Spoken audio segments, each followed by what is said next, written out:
మన పందికి సంబంధించిన కొవ్వుని ఇవి ఎక్కువ ఉన్నాయి. ఈ దారుణం ఏంటంటే శతాబ్దాలుగా పోరాటం చేస్తున్నారు రామజన్మ అయోధ్య రామ మందిరం కోసం. దానికి కూడా వీళ్ళు 1 lakh లడ్డూస్ 1,00,000 లడ్లు ఇలా పిగ్ ఫ్యాట్ తోటి ఫిష్ ఆయిల్ 1,00,000 లడ్లు కొన్ని దశాబ్దాలుగా శతాబ్దాలుగా అయోధ్య రామ మందిరం కావాలని చాలా ప్రతిష్టాత్మకంగా తీసుకుంటే దానికి కూడా తిరుపతి లడ్లు వెళ్ళింది, టీటీడీ లడ్లు వెళ్ళింది. ఇది దేశం అంతా దీన్ని కదిలిపోయింది. ఈ రోజున ఇలాంటి అపవిత్రం జరిగింది. దీని గురించి ప్రస్తావిస్తే రిపోర్ట్లు బయటకు వస్తాయి. వైసీపీ నాయకత్వం కానీ రాజకీయ చేస్తారన్న మాట మాట్లాడుతూ ఉన్నారు. వైసీపీ నాయకులకి కానీ వారి మద్దతుదారులు కానీ నేను మనస్ఫూర్తిగా మీకు తెలియజేస్తున్నా, రామతీర్థం గొడవప్పుడు 219 గుడుల్ని మీరు అపవిత్రం చేసినప్పుడు మీ పాలనలో ఒక సగటు హిందువుగా నేను గొంతెత్తి పోరాటం చేయాలి అంటే రోడ్ల మీదకి ఆ రోజే వచ్చామని గుర్తుపెట్టుకోండి. ఆ రోజు కూడా రామతీర్థం రాముల వారి విగ్రహాన్ని మీరు అర్చకులు చేసినప్పుడు ఉంది, కానీ ఆ రోజు కూడా దాన్ని రాజకీయ పరంగా మేము తీసుకెళ్ళా. దోషులకి శిక్ష పడాలి, వీళ్ళెవరో కనుక్కోండి. ఈ రోజు వరకు మీరు పట్టించుకోవాలా.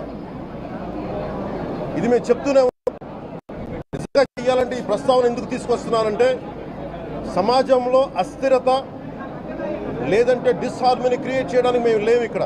కానీ తప్పు జరుగుతుంటే, దాడులు జరుగుతూ ఉంటే, అపవిత్రం చేసుకుంటూ వెళ్ళిపోతే చూస్తూ ఎవరు కూర్చోం. తప్పు, అది కూడా తప్పు అవుద్ది. ఫండమెంటల్ కాన్స్టిట్యూషనల్ ఫండమెంటల్ ఇది. ప్రతి వ్యక్తికి వారి ధర్మాన్ని ఆచరించే హక్కు ఉంది. ఎవరన్నా వచ్చి ఆ ధర్మాన్ని పాడు చేసే హక్కు ఎవరికి లేదు. ఫండమెంటల్ రైట్ ఇది.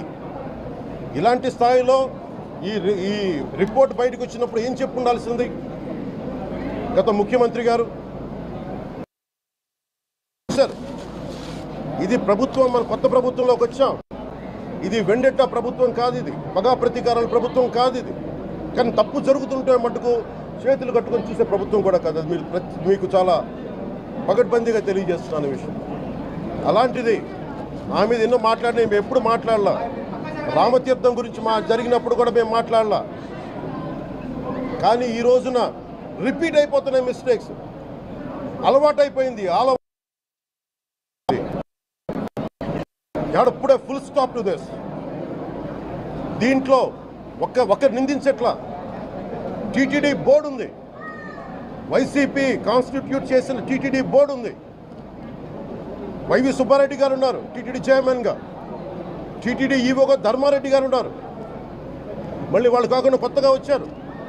ఈ 5 సంవత్సరాలు ఈ బోర్డు ఏం చేస్తూ ఉంది? ఈ టీటీడీ బోర్డుని మేము ప్రశ్నిస్తున్నాం. మీరు బయటికి రండి. ఏం చేసి ఉండాల్సింది? వచ్చినప్పుడు మీరు పంపించండి ల్యాబ్స్కి. మీకు ఎవరైతే తప్పులు చేశారో వారి మీద మీరు చర్యలు తీసుకోండి చెప్పాలి. కానీ తప్పులు చేసిన వాళ్ళని వెనకేసుకొచ్చే విధానం ఏంటో నాకు అర్థం కావడం. దాన్ని మార్చుకోవాలి. అంతేగాని చూసే మీరు అస్థిరత చేసే ఆలోచన కానే కాదు. ఇదే మీరు ఊహించండి. ఇంకా ఏ ధర్మం ఇలాంటి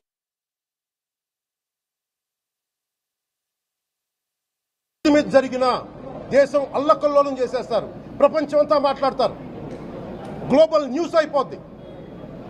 కానీ దేశంలో కోట్లాది మంది హిందువులు అపవిత్రమైతే, ఈ ప్రసాదం అపవిత్రమైతే ఒక్కరు కూడా మాట్లాడకూడదు. ఇది సెక్యులర్ వ్యవస్థకు విఘాతం అంటే హిందువులకి మనోభావాలు ఉండవా? ఇది ఒక్కరు నిందించట్లా. అసలు మీరు ప్రస్తావన చేయకూడదు, ఇది తప్పు, ఇది మాట్లాడకూడదంటే ఎట్లా? ఇదే వేరే మతానికి మీరు అన్వయిస్తారా? నేను అన్ని మతాలని సమానంగా గౌరవించేవాడిని. ఇస్లాంని గౌరవించేవాడిని, క్రిస్టియానిటీని గౌరవించేవాళ్ళం. మేమందరం సనాతన ధర్మం అని మొత్తుకుంటున్నాం. దేనికి సనాతన ధర్మం అంటే? సనాతన ధర్మానికి ఒకరు ప్రారంభించింది కాదు. ఇది ఒక వ్యక్తి ఒక కూర్చోబెట్టి ఒకరు స్టార్ట్ చేసింది కాదు. ఇది కొన్ని వేలాది సంవత్సరాలుగా అన్ని మతాలని అన్ని విశ్వాసాలని అలింగనం చేసుకున్న నేల ఇది.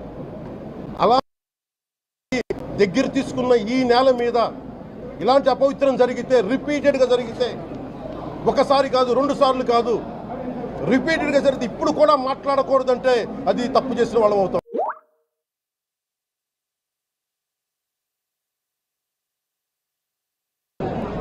మేము కాదంటలా.